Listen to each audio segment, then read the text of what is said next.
Welcome, believers! Welcome, conspiracy theorists! Welcome to the wonderfully weird world of the Tinfoil Hat Fan Club, where we talk about all the batshit crazy stuff that goes on in the world, and there is loads. Right, on today's episode, then, I want to talk about a bloke called Val Johnson.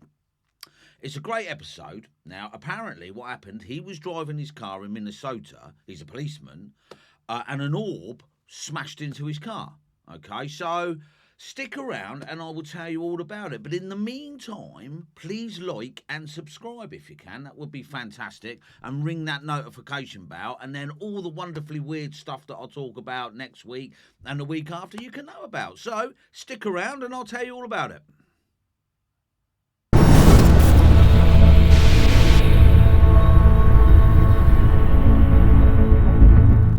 Welcome, believers. Thanks for sticking around. I much appreciate it. Right now, the Val Johnson incident. Okay, in August of 1979, a deputy driving on a lonely road experienced something that has been shrouded in mystery for decades, right? Val Johnson's UFO incident is considered one of the most famous UFO cases in Minnesota's history. This incident deals with a close encounter of the second kind and involves perhaps a brief period of missing time. Missing time, okay? Now, the sighting, it all starts on August the 27th, 1979, right? Deputy Sheriff Val Johnson sighted a strange luminous object while on a patrol at approximately 1:40 in the morning in Warren, Minnesota, right? He first noticed the object out in the distance in front of him, about 3 to 4 foot off the ground. Now, within a matter of seconds, the object struck his car and was inside the vehicle with him. It seems as if the strange object struck his vehicle and passed through the car while he was driving. Now, immediately, the car's brake locked and Johnson span out of control. He remembers hearing the sound of glass shattering, which was made apparent when examining the vehicle after the incident. Okay, so you can imagine he was driving, something's buzzed through his car, smashed his window, and he's had an accident. Okay, now just after he and the car were struck, Val made an emergency call to report the incident. Now, Val was dazed and confused, just the way someone might sound immediately after an incident.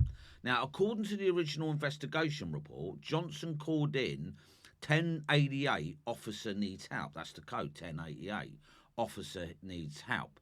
Now, I will give you, and forgive me, but I'm going to try and give you an idea of how the conversation went, right? So it was operator 407, condition. Now, Deputy Johnson, I don't know. Something just hit my car. I don't know how to explain it. It's strange. The operator, what's your condition? Are you okay? Now, then Val Johnson says, something's attacked my car. I heard glass break and then the brakes lock up. I don't know what's going on. So he's still a little bit out of it, isn't he? Now, the operator responds, I'll get a hold of 406 Stephen and send them along the way.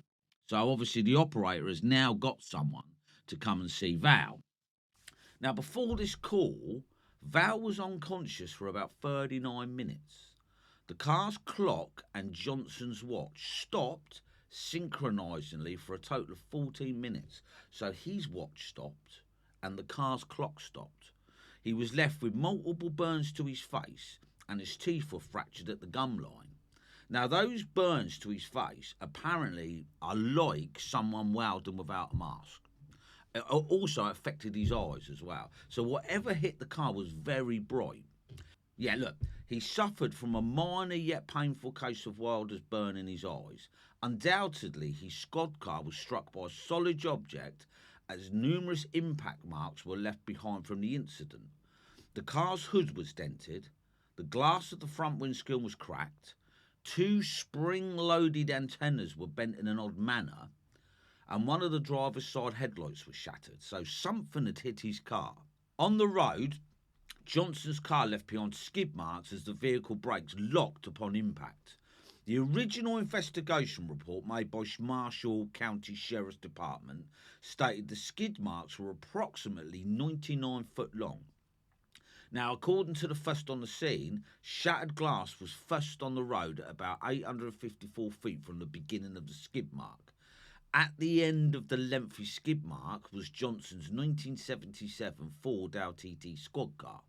Now, due to the unusual characteristics of the damage, a crash technician, specialist from the Ford Motor Company, was sent to examine the vehicle. Now, as a glass expert, he concluded that the shattered glass and damages were unusual in the sequence that they had appeared, right?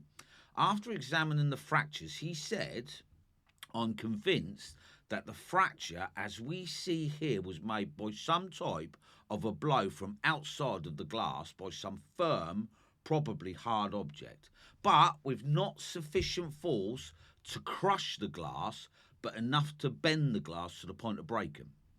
I have not seen anything like this before. This is extremely unusual." Now, that is from, obviously, the glass expert.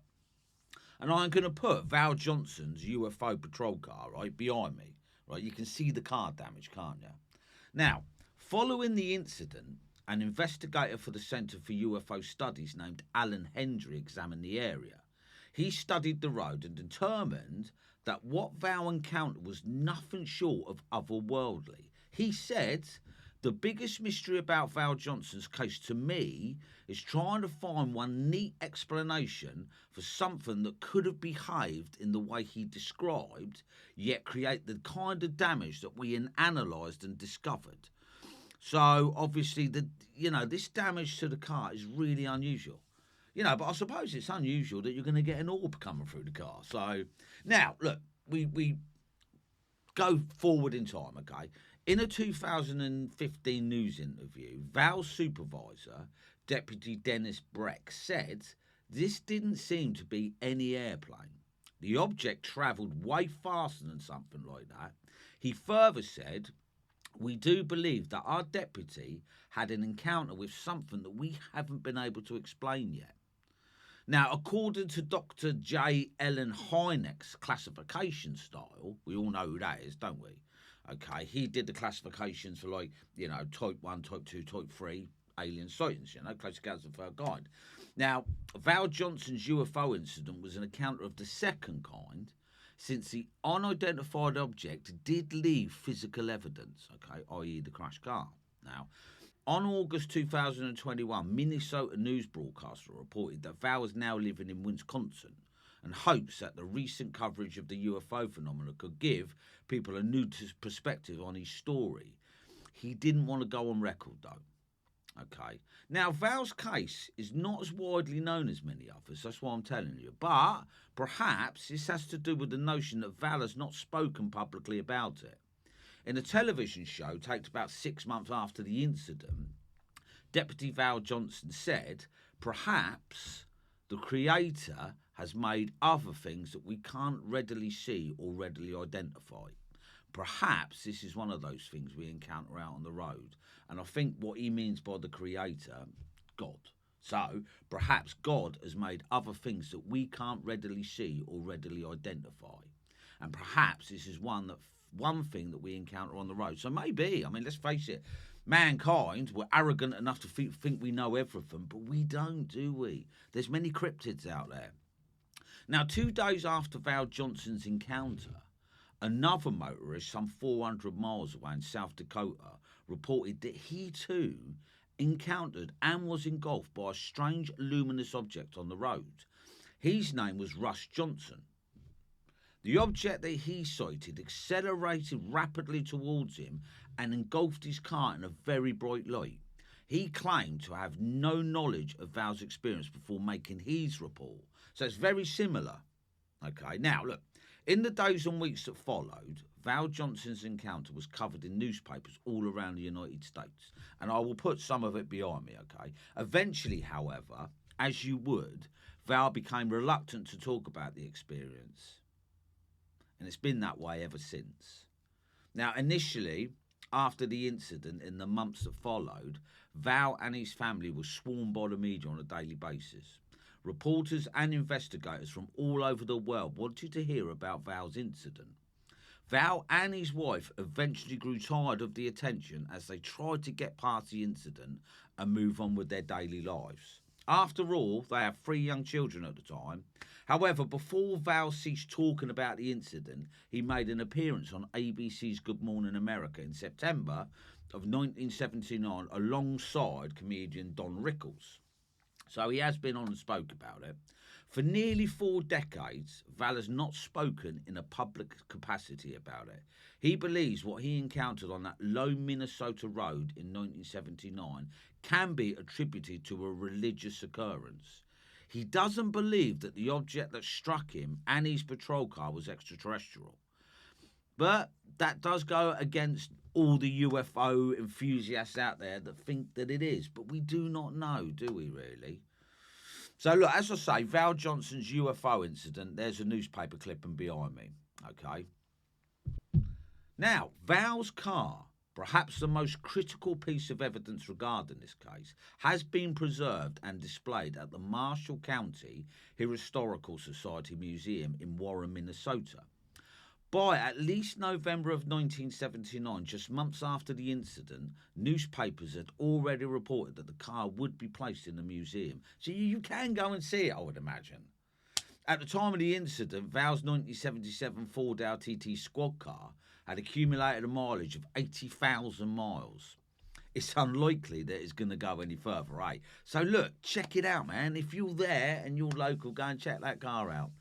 Now, Johnson's original report stated that the object he encountered was round and about 8 to 12 inches in diameter. It was described as a bright, luminous object. It made no sound as it moved through his vehicle at an incredible rate of speed. Although Val has spoken very little about it, he believes it may be akin to a religious phenomenon. So there you go. What do you think? What do you think, Val Johnson? I mean, check it out. There are plenty of, obviously, other videos out there that you can check out as well. And tell me what you think. Tell me what you think. It's worth noting that this isn't the only story involving orbs on deserted roads, you know. Now, the Min lights in the Australian outback have been seen for decades and most likely go back further than that. What's more, many of the legends of the Min lights state they chase or follow road users for long distances. On occasions, motorists with no memory of having done so would abandon their routes and then begin following the strange lights as if under some strange control. So that's the Min lights in Australia. Okay, now closer to Val Johnson's case is the strange lights in Texas that people have been seeing. They're nicknamed the Martha lights. Many people speak of the lights in Texas as though they have a supernatural aspect to them. Are these lights, whatever they may be, UFO related? What do you think? Or might their origins reside in the fields of interest more akin to investigators of the supernatural? Or perhaps they, like any other similar phenomenon mentioned, are they none of them and we just don't know what they are? Now, there are 2 more encounters that are worth quickly mentioning before we knock off. If only as they feature orbs or flashing of bright lights as opposed to normal big UFOs, you know, that people see. So in La Rochelle, near Zimbabwe in 1981, the Clifford Muchin encounter featured a strange blue-white ball of fire making its way across the field and even climbing the walls of the outbuildings of the property where a group of local farm workers were returning for the evening. Okay, so 1981 in Zimbabwe, a weird blue-white ball of fire was spotted. Now, something very close to me, where I live, okay, just over a decade later in November 1994, in the Pennine Hills in England, okay, a young couple saw bizarre, brilliant flashes of light as they sat parked enjoying a bonfire night. Now, what's more, this luminous glow was seen to harbour intelligence and even some kind of control over their vehicle. Now, the weird thing about the Pennine lights, is they lost 2 hours. Okay, they came to and they had lost 2 hours, so obviously missing time. Now, were they abducted? You know? Are UFOs and paranormal activity connected? So, what do you think of the Val Johnson story then? What do you think flew through his car? I mean, the bloke also was a policeman. They make fantastic witnesses. So look, please comment on it. Tell me what you think. Like and subscribe. That would be fantastic. Ding that notification bell. And anything else I talk about, the weirdly wonderful, you will know about it. So thanks for sticking around.